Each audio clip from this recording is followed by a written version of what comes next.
Hi friends, welcome to வரலாற்று புதினம் channel. இந்த வீடியோவில் ராணி மங்கம்மாளின் கடைசி அத்தியாயமாக அத்தியாயம் 30 கேட்கலாம். கதையை கேட்கறதுக்கு முன்னாடி நம்ம சேனலை நீங்கள் இன்னும் சப்ஸ்கிரைப் பண்ணலைன்னா மறக்காமல் சப்ஸ்கிரைப் பண்ணிக்கோங்க. வாங்க கதைக்குள் போகலாம். உணர்வு மங்கிய அந்த நிலையிலும் கூட பேரனுக்கு கெடுதல் நினைக்கவில்லை ராணி மங்கம்மாள். தனக்கு கெடுதல் செய்தாலும் நாட்டு மக்களுக்கு அவன் நன்மை செய்து சிறப்பாக ஆட்சி நடத்தி நாயக்க வம்சத்துக்கு நற்பெயர் தேடித்தர வேண்டும் என்றே அவள் உள்ளூரை எண்ணி அவனை வாழ்த்தினாள். பிரம்மை தவறி கொண்டிருந்த நிலையில் அரண்மனை காவலாளன் ஒருவன் வந்து அறையில் வெளிப்பக்கமாக நின்றபடியே அவளை கவனித்தான்.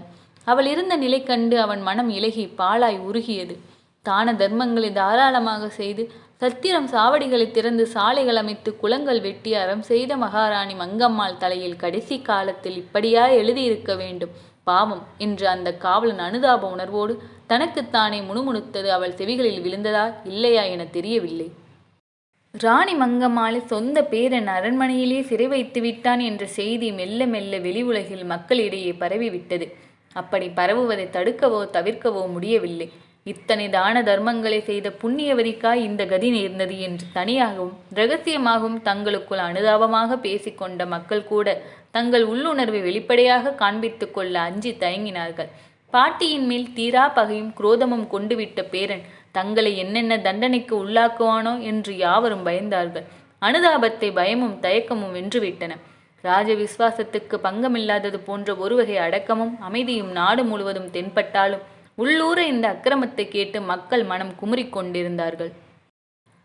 வெளிப்படையாக தெரியாத ஒருவகை உள்ளடக்கிய வெறுப்பு நாடு முழுவதும் பரவி இருந்தது.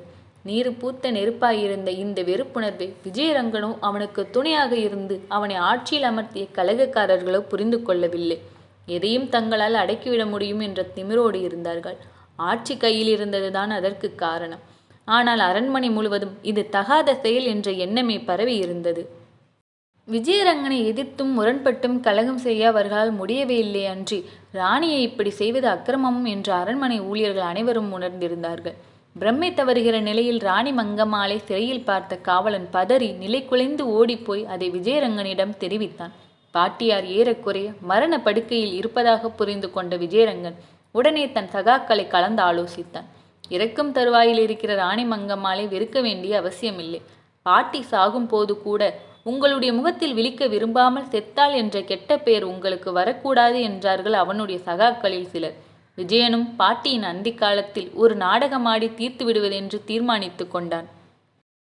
சிறையில் இருந்து தேடி வந்து செய்தி சொன்ன காவலனையே திரும்பவும் சிறைக்கு அனுப்பி முகத்தில் நீர் தெளித்து பருக தண்ணீர் கொடுத்து பாட்டிக்கு தெளிவு வரச்செய் என்று அவசர அவசரமாக உத்தரவு பிறப்பித்தான் விஜயரங்கன். அந்த காவலனும் உடனே ஓடோடி சென்று சிறை வைக்கப்பட்டிருந்த ராணி மங்கம்மாளின் அறை கதவை திறந்து அவள் முகத்தில் நீர் தெளித்தான். மெல்ல மெல்ல நினைவு வந்தது. மகாராணி, உங்களை இக்கதிக்கு ஆளாக்கியவர்கள் நன்றாக இருக்க மாட்டார்கள் என்று காவலன் ஆத்திரமாக சொன்னபோது கூட அவர்களை அப்படி சபிக்காதே, எனக்கு கெடுதல் செய்தவர்களுக்கு கூட நான் கேடு நினைக்க மாட்டேன் என்று ஈனஸ்வரத்தில் கருணையோடும் பரிவோடும் பதில் கூறினாள் மங்கம்மாள். அவளுடைய குரல் கிணற்றுக்குள் இருந்து வருவது போல் இருந்தது. அவளுக்கு பருக நீரளித்தான் அவன். ஆனால் அந்த நிலையிலும் அவள் அதை பருக மறுத்து விட்டாள். ஊழியனே, உன்மேல் எனக்கு எந்த கோபமும் இல்லை. இதுவரை எனக்கு பருக நீரோ உண்ண உணவோ தரக்கூடாது என்று உத்தரவு போட்டிருந்த என் பேரன் இன்றாவது தன் உத்தரவை மாற்றினானே என்பதில் எனக்கு மகிழ்ச்சிதான். பாட்டி நிச்சயமாக பிழைக்க மாட்டாள் என்பது தெரிந்த பின்னாவது பேரனுக்கு கருணை வந்தது. அந்த மட்டில் நிம்மதிதான். ஆனால் இதுவரை மானத்தோடு வாழ்ந்து விட்ட நான் இன்று இந்த நீரை பருகி அதை இழக்க விரும்பவில்லை. தயவு செய்து இப்போது என்னை நிம்மதியாக சாக விடு போதும். பேசி கொண்டிருக்கும் போதே அவள் கண்களில் நீர் மல்கியது. அவள் மேலும் தொடர்ந்தாள். நான் சாவதற்குள் என் பேரனை பார்க்க முடியுமானால் எனக்கு அவனிடம் கடைசியாக ஒரு கேள்வி கேட்க வேண்டும். அது தவிர இப்போது எனக்கு அவன் மேல் கோபமோ ஆத்திரமோ எதுவும் இல்லை. முதலில் தண்ணீரை பருகுங்கள் மகாராணி, தயக்கூர்ந்து மறுக்காதீர்கள். என் தாகத்தை தணிப்பதற்காக நீ தண்ணீர் தருகிறாய். அது என் தாகத்தை அதிகமாக்குமே அல்லாமல் குறைக்காது அப்பா. நான் இவ்வளவு அவமானப்பட்டது போதாது, என்னை இன்னும் சிறிது அதிகமாக அவமானப்படுத்த வேண்டும் என்ற எண்ணம் உனக்கு இருந்தால் என்னை தண்ணீர் பருகும்படி நீ வற்புறுத்தலாம். இதை கேட்ட பின் அந்த காவலன் நீர் பருகும்படி அவளை வற்புறுத்தவில்லை. அவள் மனநிலை அவனுக்கு நன்றாக புரிந்தது.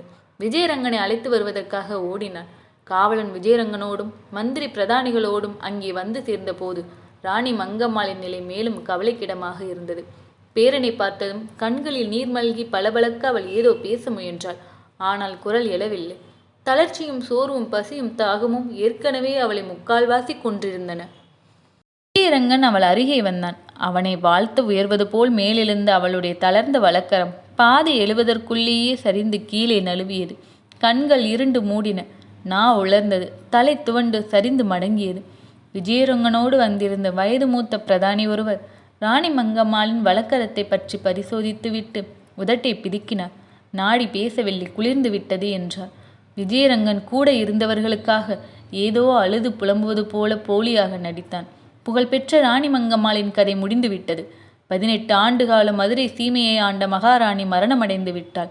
அன்ன சத்திரங்களையும் ஆலயங்களையும் அறச்சாலைகளையும் வேறு பல தான தர்மங்களையும் செய்த புண்ணியவதி நிம்மதியாக அரங்கநாத பெருமானின் திருவடிகளை சென்று அடைந்து விட்டாள். பேரனின் சிறையிலிருந்து கிடைக்காத விடுதலையை மரணம் இன்று சுலபமாக அவளுக்கு அளித்து விட்டது. உடற்சிறையிலிருந்து உயிர் பறவையே விடுதலை பெற்று போன பின் மனிதர்கள் இட்ட வெறும் சிறை அவளை இனிமேல் என்ன செய்ய முடியும்? மகாராணி மங்கம்மாள் வரலாறானாள். மனிதர்கள் கேட்கும் கதையானாள். கர்ண பரம்பரையாய் வழங்கும் சுவையான செவிவெளி நிகழ்ச்சிகளின் தலைவியானாள். தென்னாட்டை தன்னந்தனியே ஆண்ட பெண்ணரசி என்று புகழ் பெற்றாள். போற்றுதல் அடைந்தாள். தன் வாழ்வின் இறுதியில் பேரனின் சூழ்ச்சியால் அவள் அடைந்த கொடுமைகள் வரலாற்றில் மெல்ல மெல்ல மறைந்து மங்கி போயின.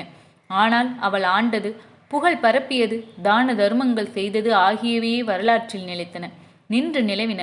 அவள் மரணத்தின் போது அந்த அரண்மனையை சூழ்ந்த இருள் மட்டும் அப்புறம் அங்கிருந்து விலகவே இல்லை. விஜயரங்கனின் பக்குவமின்மையாலும் அவசர புத்தியாலும் ஆத்திரத்தாலும் நாயக்க சாம்ராஜ்யம் ஒளிமங்கி அழிய ஆரம்பித்தது. எங்கும் விலக முடியாத இருள் சூழ்ந்தது. ராணி மங்கம்மாளின் மரணத்திற்கு பின் புதிய தலைவாய் கஸ்தூரி ரங்கையாவும் பிரதானி வெங்கட கிருஷ்ணய்யாவும் கூறிய யோசனைகளின்படி விஜயரங்க சொக்கநாதன் ராஜ்யத்தின் வருவாயை பெருக்க கருதி கொள்ளையடிப்பது போல் மக்கள் மீது அதிக வரிச்சுமையை திணித்தான், கொடுமைப்படுத்தினான். அவன் இட்ட புதிய வரிப்பழுவை தாங்க இயலாமல் மதுரை சீமை மக்கள் அரசுக்கு எதிராக கொந்தளித்து எழுந்தார்கள். கிளர்ச்சிகளும் கலகங்களும் அழிந்தன. ஆட்சி அமைதி இழந்தது. முன்பு தானமாக கொடுக்கப்பட்ட இறையிலி நிலங்களும் கூட இப்போது வரி கொடுக்குமாறு அதிகாரிகளால் மக்கள் வற்புறுத்தப்பட்டார்கள். தனது இறையிலி நிலத்துக்கு வரி கொடுக்கச் சொல்லி வற்புறுத்தியது பொறுக்காமல் கோயில் பணியாளர் ஒருவர் கோபுரத்தின் உச்சியின் ஏறி கீழே குதித்து உயிரை மாய்த்து கொண்டார். விஜயரங்கனின் ஆட்சி தொடக்கத்திலேயே நிகழ்ந்த பாட்டி மங்கம்மாளின் மரணமும் கோயில் பணியாளரின் தற்கொலையும் ஆட்சிக்கு பெரிய அபசகுணங்களாகவும் நேர்ந்துவிட்டன. அந்த கெட்ட பெயரே தொடர்ந்து நீடித்தது. பின்பு மனம் மாறி தளவாயும் பிரதானியும் புதிய வரிகளை நீக்கி மக்களிடம் நல்ல பெயர் எடுக்க முயற்சி செய்தார்கள். ஆனால் அவர்கள் நினைத்தபடி மக்களிடமிருந்து எதிர்பார்த்த நல்ல பெயர் மீளவில்லை. இழந்தவை இழந்தவையாகவே போயின. விஜயனின் திறமை குறைவால் நாளடைவில் ஆட்சியின் எல்லைகளும் சுருங்கின. ராஜதந்திர குறைபாடுகளால் எதிரிகள் பெருகினர். கவலைகள் அதிகமாயின. ஒன்றும் செய்ய இயலவில்லை. மங்கம்மாள் 18 ஆண்டுகள் கட்டி காத்த ஆட்சியை 18 மாதங்கள் கூட விஜயனால் நன்றாக ஆள முடியவில்லை. விரக்தியாலும் கவலையாலும் திடீரென்று பக்திமானாக மாறிய விஜயரங்கன் தன் ஆட்சியின் வசத்திலிருந்த கொஞ்சம் நஞ்சு சொத்துகளையும் தல யாத்திரைகளிலும் கோயில் திருப்பணிகளிலும் எல்லையற்று செலவழித்தான். மடாலயங்களுக்கு கொடைகள் வழங்கினான். அரசியல் கடமைகளை மறக்கும் போக்கிரமாக பக்தியை பயன்படுத்தியதால் ஆட்சி மேலும் தேய்ந்தது. எங்கும் அதிருப்தி மலிந்தது. ராணி மங்கம்மாள் மறைந்த தினத்தன்று அவனை சூழ்ந்த அந்த இருளிலிருந்து மறுபடியும் அவன் ஆட்சிக்கு விடிவே பிறக்கவே இல்லை. இத்துடன் ராணி மங்கம்மாள் வரலாற்று நாவல் முடிவடைகிறது. இதுவரை ராணி மங்கம்மாள் வரலாற்று நாவலை கேட்ட அனைவருக்கும் நன்றி.